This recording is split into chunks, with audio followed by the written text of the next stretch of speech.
Hey everybody, this is Nathan over at Body Balance Physical Therapy, and today we're going to teach you how to do a loaded tall kneeling hip extension exercise.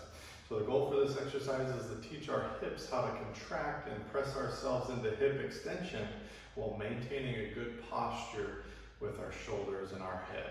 And we're going to do this with a pad for knee comfort, but also we'll need a moderately to heavy weight in order to perform this exercise. So to get started, we're going to have you kneel down on both of your knees, right over your weight.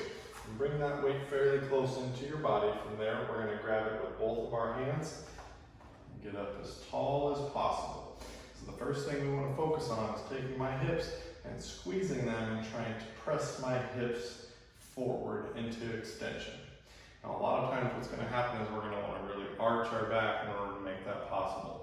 We really want to refrain from doing that, so think about taking your rib cage and closing it down over your pelvis so it feels like we have a nice and tight core.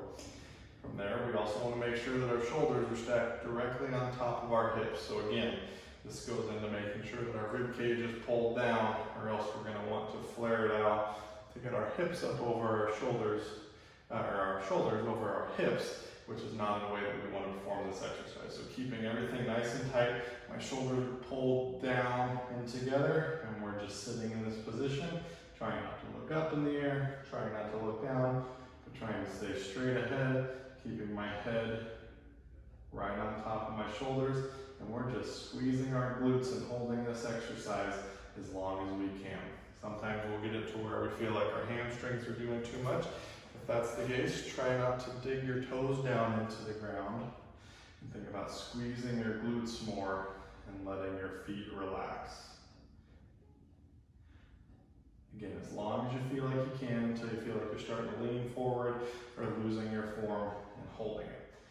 And then we will use this exercise later on to build off of, to start to learn how to develop some glute strength while we're moving. If you have any questions, feel free to comment below on this video or give us a call over at Body Balance.